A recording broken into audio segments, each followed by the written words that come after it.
The moment is still talked about in martial arts circles today. A decorated Japanese karate master standing in the center of a prestigious international martial arts symposium in Tokyo looked at a quiet Filipino instructor demonstrating the opening form of Arnis and laughed. Not a curious laugh, not a respectful laugh between practitioners of different disciplines, a dismissive laugh. The kind that carries within it a complete verdict that what he was watching did not belong on the same stage as what he had spent his life mastering. The Filipino instructor, a man named Rolando Mateo from Cebu City, paused his demonstration, looked at the Japanese master with an expression so calm it unsettled everyone in the room, and then did something nobody in that auditorium expected. What followed over the next 48 hours would travel far beyond that symposium hall, reach millions of people across the globe, and permanently alter the conversation about where the world's most sophisticated martial arts traditions are allowed to come from. Hold that image in your mind for a moment, because everything you are about to learn over the next few minutes is going to reframe it completely. This is not a simple story about one person being proven wrong. This is a story about an entire global martial arts community being confronted with a tradition that had been developing in the Philippine archipelago for centuries before the word martial art was ever applied to it.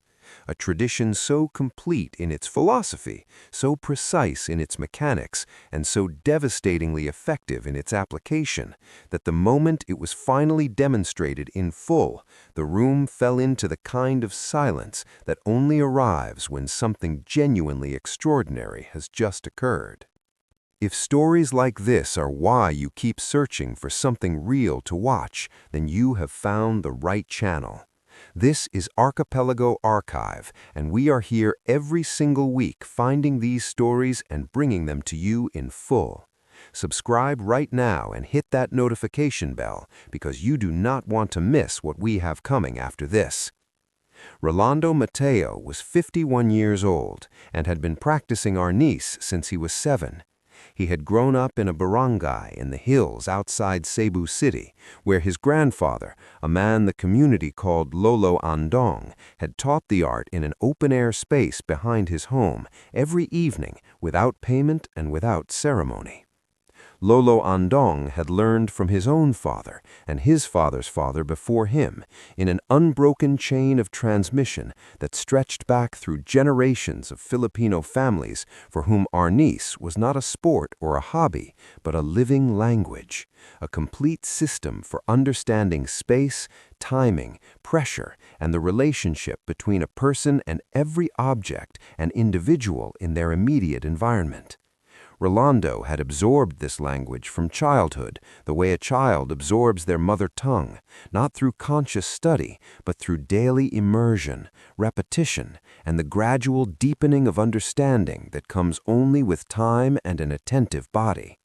By the time Rolando was an adult, he had become one of the most respected Arnis instructors in the Visayas region, sought out by practitioners from across the Philippines and occasionally from abroad, who had heard through the quiet networks of the martial arts community that his understanding of the art went beyond technical proficiency into a depth of conceptual clarity that was rare even among lifelong practitioners.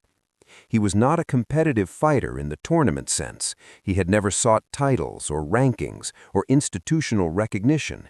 He taught from the same kind of open space his grandfather had used, sometimes in a barangay court, sometimes under a large tree, sometimes in a borrowed gymnasium, always to whoever came with genuine intent to learn, regardless of their background or their ability to pay. He was a private and unhurried man whose authority came entirely from the quality of his understanding and the respect of everyone who had ever trained under him. The invitation to the Tokyo International Martial Arts Symposium had come through a Philippine sports and cultural body that had been working to establish Arnis, officially recognized as the Philippine National Martial Art in Sports since 2009, on the international stage alongside the more globally recognized disciplines from Japan, Korea, and China. The symposium was one of the most prestigious events of its kind in Asia, drawing master-level practitioners and institutional representatives from across the continent and beyond. Rolando had not been particularly excited about attending. He had expressed privately to a colleague that he was uncertain whether the format of a formal symposium would allow for the kind of demonstration that could genuinely communicate what Arnis was. He was not wrong to be uncertain, but he packed his rattan canes, arranged for a training partner to accompany him, and made the journey to Tokyo with the quiet diligence of a man who understood that sometimes you show up not because the conditions are perfect, but because the work requires it. He arrived in Tokyo looking exactly as he always looked. Plain, dark training clothes, worn athletic shoes, a compact and unhurried physical presence that gave no immediate signal of the depth it contained.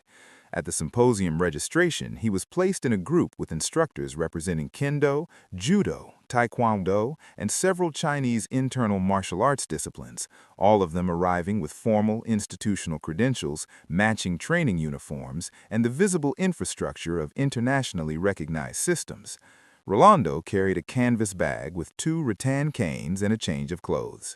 He introduced himself to the other instructors with the easy warmth of someone who has never needed his surroundings to validate what he knows about himself.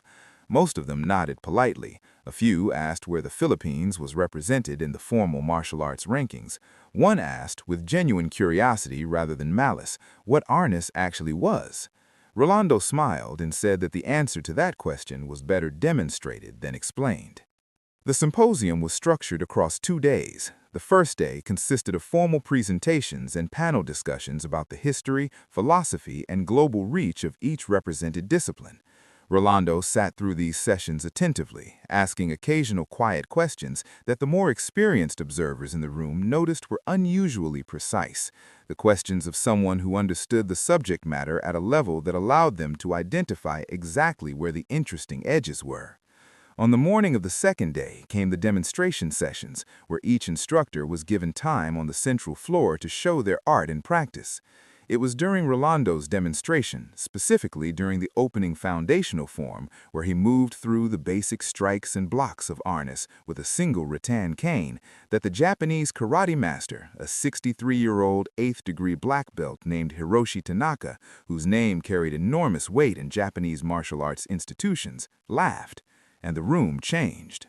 What Hiroshi Tanaka could not have known, and what became rapidly apparent to the others in that room over the following 30 minutes, was that the opening form of Arnis that had prompted his laughter was the equivalent of watching the first few bars of an extraordinarily complex musical composition and concluding that the entire piece was simple. The foundational movements of Arnis are deliberately understated in their appearance. They were designed that way across centuries of development by practitioners who understood that the most dangerous knowledge does not announce itself. What looks like a basic striking pattern to an untrained eye contains within it an entire geometric system for controlling an opponent's structure, redirecting force, and creating and closing angles of attack and defense simultaneously in ways that operate faster than conscious reaction time. When Rolando completed his opening form and his training partner stepped forward to begin the applied demonstration, the atmosphere in the room shifted within the first 60 seconds. This is the part of the story where you need to pay very close attention. Rolando and his training partner worked through a sequence of applications at full communicative speed, not the slowed and telegraphed demonstrations common in formal settings, but the actual operating tempo of the art, which is among the fastest of any weapons-based system in the world. What the audience witnessed was a continuous flowing exchange in which Rolando's responses to his partner's attacks were so immediate and so geometrically complete that several of the other master instructors present stopped their side conversations and turned to watch in full. A Korean Taekwondo master who had been reviewing his own notes set them down and did not pick them up again. Two of the kendo instructors exchanged a look that needed no words, and Hiroshi Tanaka, seated in the front row where he had laughed 20 minutes earlier, leaned forward in his chair with his elbows on his knees and stayed in that position for the remainder of the demonstration, his expression carrying the concentrated focus of a man who had just realized that something he thought he understood had revealed an entirely different dimension. At this moment, right here at the peak of what you just read, Archipelago Archive needs you to take one action. Subscribe to this channel right now, because this story, as extraordinary as it is one of dozens we are sitting on. Stories of Filipino excellence, Filipino brilliance, and Filipino depth that the mainstream world has never told properly. Hit that subscribe button and the notification bell and make sure you are here every single week when we release them. Now, back to Tokyo, because what happened after that demonstration ended is the part of the story that nobody who was in that room has forgotten. When Rolando and his training partner finished and stepped back to their positions, the room responded not with immediate applause, but with a moment of collective stillness that lasted several seconds before the applause arrived. It was the kind of stillness that follows something that has required a recalibration. Hiroshi Tanaka did not applaud immediately either. He sat in his front row seat for those several seconds with his hands resting on his knees, and then he stood, and when he stood, the room noticed, and the applause that was already building grew significantly. He walked to the center of the floor where Rolando was standing, and he bowed. Not the brief nodding bow of professional courtesy, but a deep and deliberate bow, held for a full moment, of the kind that in Japanese martial culture carries an unambiguous meaning, the acknowledgement of genuine mastery. Rolando received it with a bow of equal depth and equal sincerity, and the room applauded again, this time with a quality of emotion that several attendees would later describe as unlike anything they had witnessed at a martial arts event before. What followed that afternoon and evening was something that none of the symposium organizers had anticipated or scheduled. Hiroshi Tanaka requested, through the symposium coordinator, a private session with Rolando.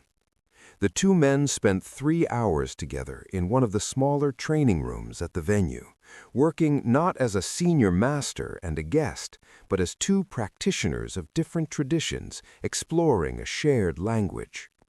Tanaka had brought his training partner, and Rolando had his, and for 3 hours they exchanged, Tanaka demonstrating principles from his Shotokan karate lineage, and Rolando responding with the Arnis equivalents, the two systems in dialogue across the floor of that small room, in a conversation that neither man could have had with words, but both could conduct fluently in movement. A symposium staff member who brought them water at one point and stayed for several minutes said afterward that she had never seen two people communicate so completely without speaking. The account of what happened in that room spread through the symposium community rapidly that evening. By the following morning, it had reached the wider martial arts community online through the accounts of several attendees who posted about it on martial arts forums and social media platforms.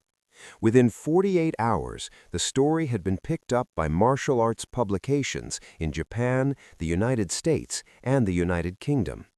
Within a week, it had reached Filipino communities worldwide in the way that stories of Filipino excellence always travel through those communities, with a mixture of pride and a particular bittersweet recognition, the feeling of finally being seen in a place where one has always deserved to be seen.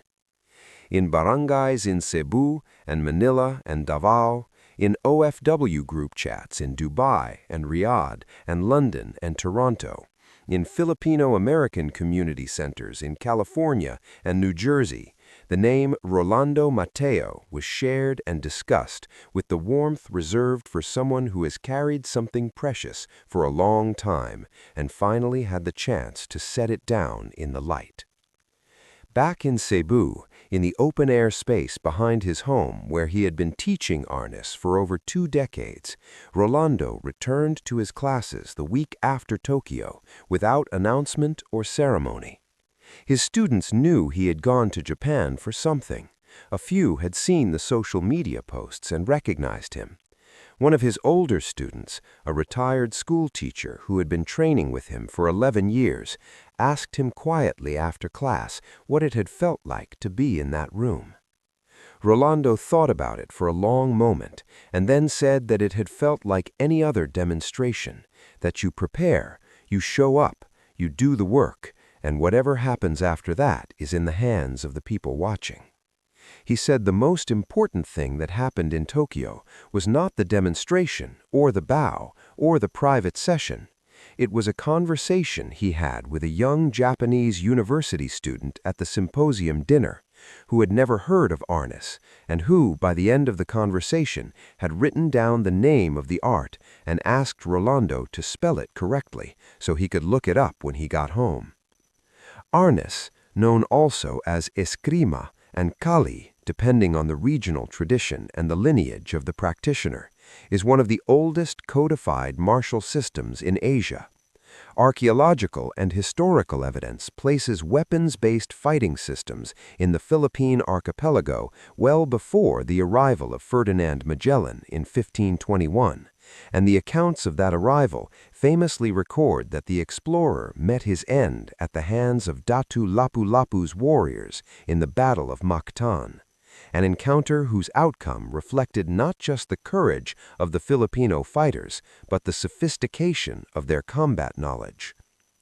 Arnis was formally recognized as the national martial art and sport of the Philippines in 2009 through Republic Act 9850, a legislative acknowledgement of a tradition that had survived colonization, cultural suppression, and centuries of being practiced quietly in family compounds and barangay spaces by people like Lolo Andong, who taught without payment behind his home in the hills outside Cebu City every evening until the day he could no longer stand.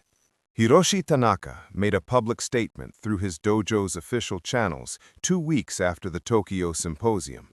In it, he said that his initial response to the Arnis demonstration had been a reflection of his own incomplete understanding, and not a reflection of the art itself. He said that his subsequent hours with Rolando Mateo had given him a profound respect for a tradition whose depth he had not previously appreciated, and whose sophistication operated on principles that his own 40 years of practice had given him just enough understanding to recognize and admire. He said that he intended to incorporate the study of Arnis principles into the curriculum of his advanced students, and that he hoped the symposium would invite Filipino Arnis representation to every future event without exception. He ended his statement by saying that the bow he had given Rolando on that symposium floor was the most genuinely earned bow he had offered in many years of practice. The statement was shared widely. It was translated into Filipino and shared in the community channels where Rolando's name had been circulating the week before. Rolando, when someone sent it to him, read it, nodded once, and went back to preparing for his evening class. This is what Archipelago Archive exists to do. To find the Rolando Mateos of this archipelago before their stories fade into the ordinary background of lives lived without a camera present, and to tell those stories with the full weight and texture they deserve. The Philippines is full of people like Rolando. It is full of people whose mastery has been built in quiet spaces over long years without institutional support or international recognition, whose knowledge is deep and whose dignity is complete, and who have never needed the world's attention to continue doing what they do. We go to find them, we sit with them, we ask the right questions, and then we bring what we find to you every single week in the most honest and complete form we can manage. Subscribe to Archipelago Archive right now if you have not already done so. Share this with one person today, someone who needs to be reminded that greatness does not wait for permission and excellence does not require a famous address. Because the next story we are bringing you is already being prepared, and it is going to be the kind of story that stays with you long after you have finished watching, and you do not want the algorithm deciding whether or not it finds you. Subscribe now. We will see you in the next one.